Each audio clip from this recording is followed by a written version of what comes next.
What is going on, you Apex Legends? Welcome to a very special edition of This Week in Apex Legends, presented to you by the Third Party Podcast. If you don't know me, my name is JP. I am the video editor and social media manager for the Third Party Podcast. Today, what we have for you is kind of a special, long-form episode. We're going to be kind of diving into some of the past news of the past few weeks, just kind of recapping some things that have been happening in the world of Apex. We're also going to kind of dive in to the very strange July 4th Save Titanfall hack, just kind of looking at some of the social media history, kind of breaking that down in case you missed it. It's a handful of plugs that I want to go through for the third party really fast in case you were not aware of any of these things. Firstly, the Third Party Podcast is just that. It is a podcast talking all things Apex Legends, so patch notes for updates, weapons stats, interviews with developers. There's an interview with Elle Newlands,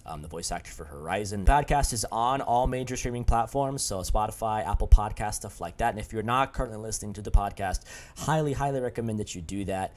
Would love for you guys to see what that's all about. The third party does have a Twitch, and the links are in the Instagram bio to go and find the Twitch, go follow it. Links to go subscribe to the third party on YouTube are there as well. If you're not currently following us on Instagram, would love for you to do that as well. Finally, the Third Party Podcast also has a Patreon, in case you did not know, and there's a whole slew of really awesome benefits that you can get depending on what tier you pledge at. The lowest tier is $3 a month. There's a lot of really cool things you can get as your pledge goes higher and higher as well, including but not limited to merch and replica weapons.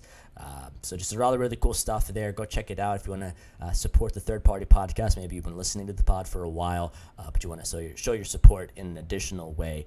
Patreon is one of the best places to do that. Just before we get into the hacker news, a bit of a recap of some things happening in the world of Apex Legends at the moment. Currently, we are in the midst of the Genesis Collection event. We have a little less than a week left on that, so you have that amount of time to go and cop some new collection event skins. Of course, the Revenant Heirloom, Dead Man's Curve, some really cool legend skins and weapon skins as well. We've gotten new comics the past several weeks. We've gotten new cinematics. There's a cinematic called Red Flags featuring Horizon, Ash, and Wattson. That's fantastic. And there's another one called Reflections featuring Wattson and Mystique. That's some really good lore for all of you lore buffs out there. And of course, we had the Pathfinder video that came out a little while ago as well, that kind of gave us a cinematic look at some things that happened in Pathfinder's Quest, the book that came out near the beginning of the year. So definitely go check those out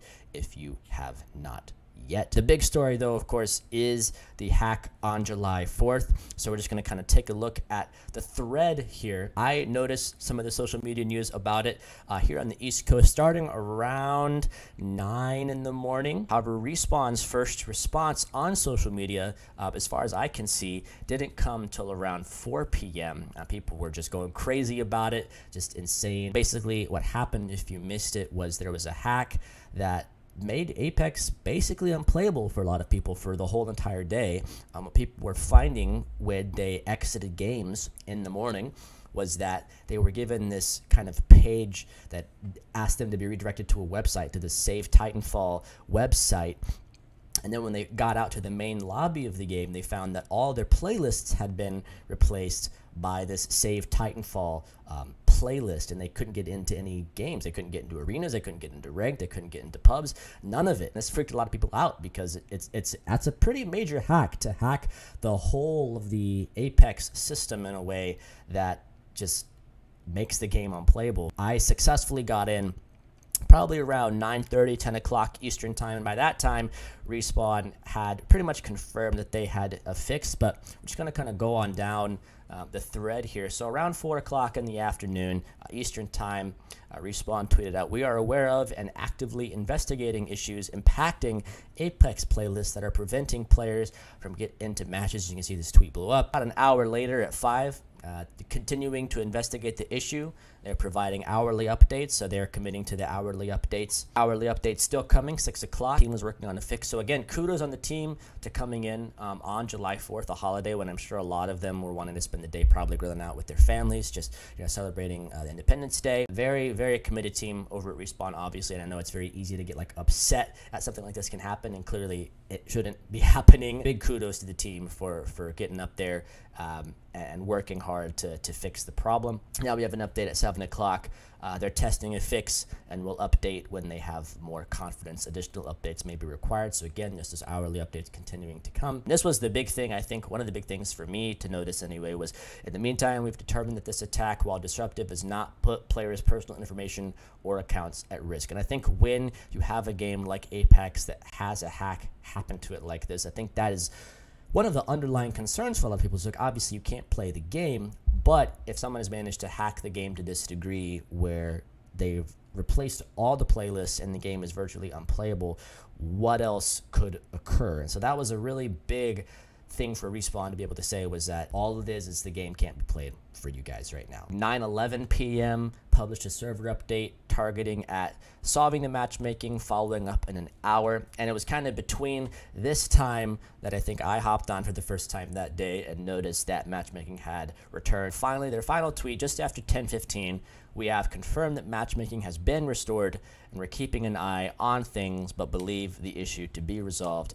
Thanks for your patience, Legends. And as far as Respawn's Twitter threads are concerned, that's about it. If you want some continued discussion about this, go check out the latest episode of the Third Party Podcast. They're talking about shotgun meta for most of the episode, but they do touch on this issue, and it's really cool to hear what they had to say. So go and do that really quick. Now, real quick before I sign off on this particular issue anyway, Ryan Rigney, Director of Communication at Respawn, tweeted this out yesterday when this is being filmed anyway. He said, also Sunday's attack was tied to an awareness campaign that we've already publicly acknowledged. They have their links there weeks ago. There's a link, and even earlier there's another link. The problem is not awareness, it's that DDoSing in particular is just a hard problem to solve.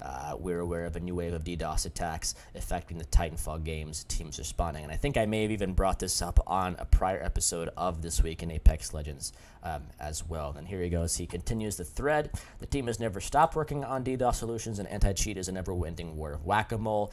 On the DDoS front, we will solve this, and when we do, I promise you it won't be because hackers made us aware by ruining a holiday. And that is kind of the bottom line reality of the matter. Whoever hacked Apex on the 4th of July probably chose the time to do that because it's a holiday. You're not going to have as many people playing because there will be people who will be with their families that day. But frankly, that's just it. Ryan Rigney here touches on it here as well. He says nobody wants to hear devs complain when DDoS attacks are still a problem, but the article is right. He links this article here about Titanfall hackers making a bunch of devs work on a Sunday.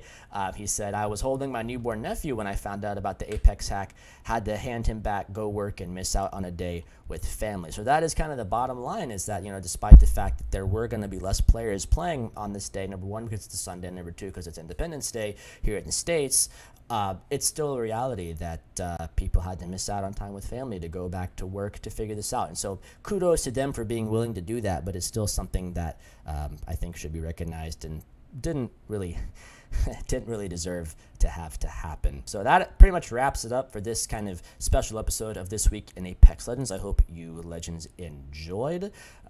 Again, go listen to the latest episode of the Third Party Podcast wherever you get your podcast. Follow us at Third Party Pod on those socials, right here on Instagram, on Twitter, on TikTok. Go follow us on Twitch and YouTube for stream highlights and streams. The boys are not streaming right now, but they will be getting back to that in the near future, so keep an eye out for when they announce their glorious return to Twitch. Hope you guys enjoyed. I am JP for the Third Party, and that's all I have for you. Peace.